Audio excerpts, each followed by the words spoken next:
Greetings, my name is TheAdipose, and today I'd like to show you a special grid that will allow you to calculate how much money you make per day on The Simpsons Tapped Out. It will allow you to calculate this based on how many times you play per day, what buildings you have, how many of each building you have, and how much bonus you get from the conformer meter. So let's get making money.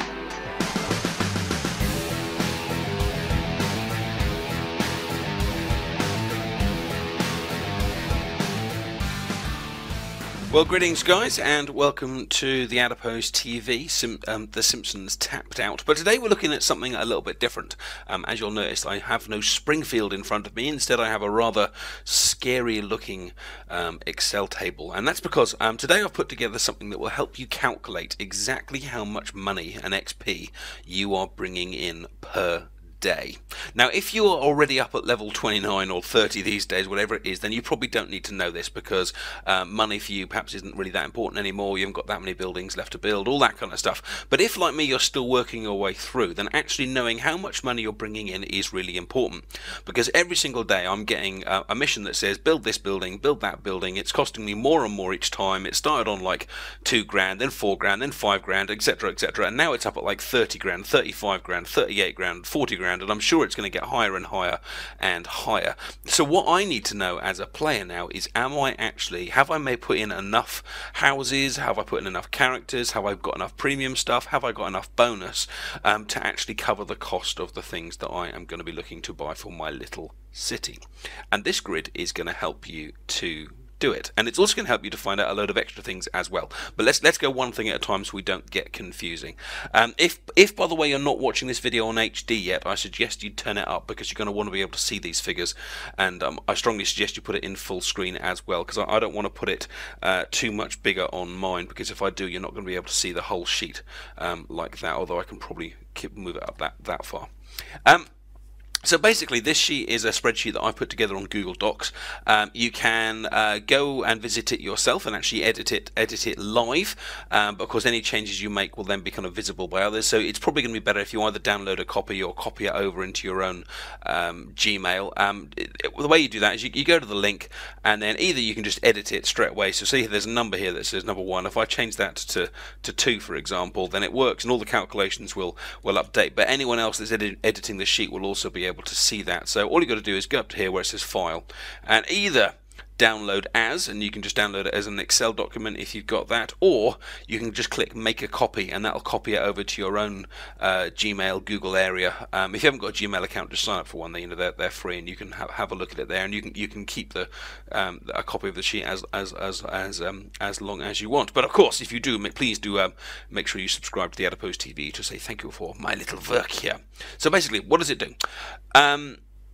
Different players play different amounts per day. Some players will only go on once a day, and that's it. Some players will go on twice. Some players will go on 3 times. Some players will go on loads of times per day. And if you look over here where I'm looking right now, middle of the screen, you've got a box that says visits per day, and then we've got a number in yellow. Basically, anything in yellow is editable by you here, and then you can use those edits to make the sheet tell you what you want to see.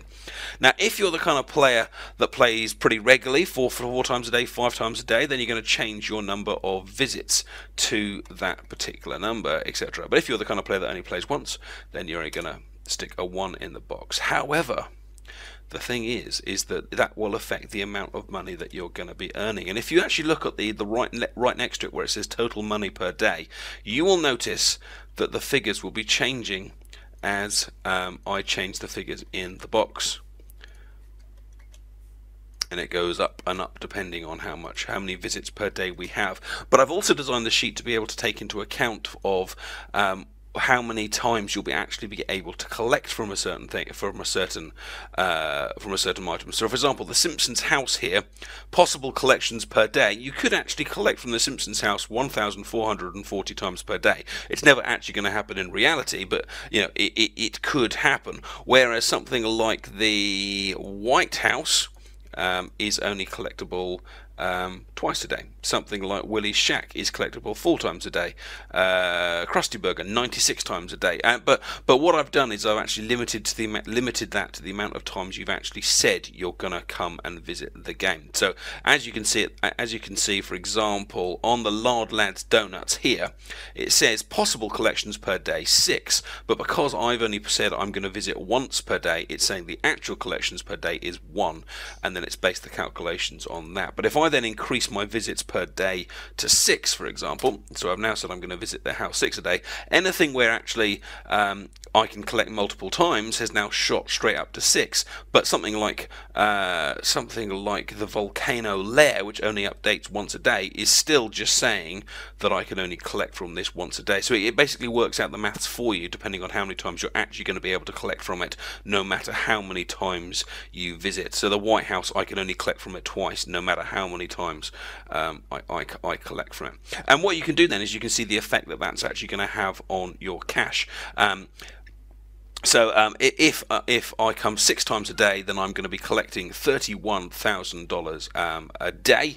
But if I only come and visit Springfield twice, then if you edit it, then you're only going to be collecting 18,000. But it does depend on your buildings, of course, and that's what this column here is for on the left hand side, because here you can input any combination of buildings that you actually have. Now I think I've put all of the default ones in. I haven't put all of the special ones in yet because I didn't have access to all the information, but if there's anything on there that you want added, just let me know and I can add it in. So for example, if you've got an entire field of blue houses, if we come down here, at the moment it says blue house number 1, but actually you've got 14 blue houses, then let's see what kind of change that makes to the total. So at the moment it says 18,576, and if we change that to 14 and then press enter, you can see it now changes to 22,476. And you can also look along this row here where the blue house is to see how much money you get each time, how many times you'll be able to collect per day, how many times you will be collecting per day, and then what the combined money is. Now this is useful because you can see where your money is actually being made, and one of the things I was really surprised at my current level is even though I've actually got 20 blue houses, if I update this, and I've got 10 purple houses, I was actually really surprised to see that actually I get far more from my characters than I do from my houses. Even though my map is completely covered with houses, it's actually more important that I keep giving my characters missions than I do getting all these houses. But of course, the more houses you have, the more it'll add up, and if I had double my amount of houses, then actually I would reach what my characters were getting. So basically you can just scroll down this left hand side with this column, and anything you've got you can just put in the number that you've got. And obviously most of these things will have a limit of 1, so you can only have 1 volcano lair, 1 library, that kind of stuff. But there's various things you can have more than one of once. So for example, the Kwik-E-Mart, you could have 2 of them if you've got it, and you can just go down this list here, and most of it might end up being 0, or it might be, if you're level 30, maybe you'll be putting a 1 in everything. Some of these are premium, some of these are like special things. So the old Flanagan's pub is here, the Duff Stadium, which I've got, whoop whoop whoop, and you can put these all in and then come up back here to see what you're actually going to get out of it and what benefits you get by logging in and out. The other thing I've done is with the characters here, you've got standard characters and premium characters, is you can actually directly compare the amount that you get from each type of character. So for example, if I just put the number of standard characters that I've got down to 1 for argument's sake, we can now make a direct comparison of the difference between them. So if I look at combined money per day, if I visit twice per day, and so that means if I visit them twice per day, that means this is now calculating based on tasks which are 12 hours long, I believe, then I'm going to get 1,200 out of the premium characters and only 840 out of the non-standard characters. This kind of shows the value difference. If on the other hand I was to visit Springfield, I don't know, say 8 times a day, then if you have a look back over here at where it says standard characters, premium characters, those grids have now changed to show you some of the shorter tasks, but of course you'll be collecting those tasks 6 times a day. And now look at the money, it's shot up. Now the standard characters are getting 1,000, but the premium characters are now getting a big 50% on top of that, 1,500. I haven't bothered calculating for things like kind of 24 times a day or 80 times a day, because you can't collect from that many times. So even if you go up to 24, it only then calculates, I think, based on 12 visits a day, something like that. But the most realistic players, I think we're looking at kind of like 3 or 4 visits a day, and it will do those calculations for you. It'll adjust the tasks, and you can see how much you'll be making out of them. Now, another thing that this grid does here is it tells you about the bonus that you will get for the conformer meter, and any bonuses you get from your premium decorations again. So these top totals up here is just the amount of money you get and the amount of XP you get, like raw data, if you like. And then this one down here adds on your bonus. Now, the way you calculate your bonus, and you probably know this already, but if you don't, you need to go to your gulp and blow, and with your gulp and blow, you're supposed to get $100 every time you click on it. Now, what you need to do is work out exactly how much it gives you. So look at your dollar total, make sure everything's been collected, and then click on the gulp and blow, collect all the dollars, and see how much it's gone up by. And if it's gone up by $100, like that means you've got no bonus at all, and you're going to type 100 there, and you'll see that's calculated the bonus on this square below. Just as 1. But if on the other hand you've got quite a few premium decorations, you've got a high conformer meter, you've got loads of things like that, maybe you get a whopping 115, which means you've got a bonus of 1.15, and then these boxes here will show you what you're actually getting, including the bonus. And actually you can see, if you were getting 115, so that's a 15% bonus, then instead of getting 18,752 a day with my particular settings, you'd actually be getting almost 3 grand more, 21,565. So it's relatively small bonuses do add up over time, over large amounts of money as well. And actually a 15% bonus, if your conformer meter was full, and you've got the volcano lair, I think, is it that one? And you've got the Springfield sign, and a few other little fences, you wouldn't be far off 15%. So that and I know some people have got horrific bonuses, like they get $200 every time they go to the gulp and blow or more. And so, for argument's sake, if I was to put 210 dollars into the gulp and blow, if I was collecting that much, then instead of getting 18,000 per day, I'd now be getting 39,000 per day. So you can customize all that kind of stuff, and that's basically how the grid works. I hope it looks useful to you.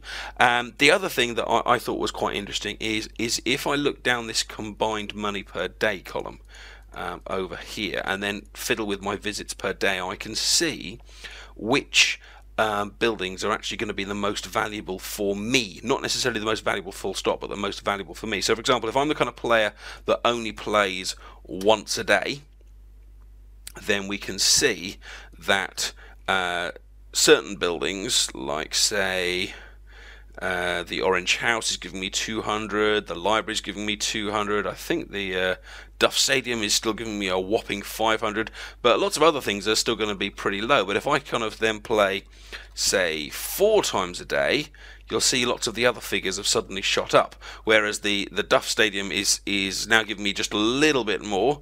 Sorry, the Duff Stadium is still giving me 500, but Fort Sensible has shot up, and loads of the others have kind of shot up as well. So for example, let's just go back to that one. So say for example the Pink House is 110 when I only come once a day, but if I come 4 times a day, then that's now shot up to 440. So if I'm the kind of player that's going to play 4 times a day, Pink House is going to be valuable. If I'm the kind of player that only plays once a day, then Duff Stadium, and I know you can't get multiples of them, are going to be more valuable. But I hope that makes sense. Either way, so the link is in the description for you to get this document. Feel free to download it and to your Excel or to make copies, but please don't pass it off as your own work, and please do give me credit if you pass it on elsewhere. If you've got any suggestions for ways of improving this or other calculations that it would like it to do, you can let me know. By the way, the reason why you've got these stripes on here is because these are the boxes that you can't edit, because if you start changing these, it'll muck up the other calculations. And also I didn't want people just kind of clicking on here and writing, I want here or first or something like that. But if you want to get rid of the stripes, you can just go view protected ranges, and you still can't edit them, but you can't see the stripes if you want to see that.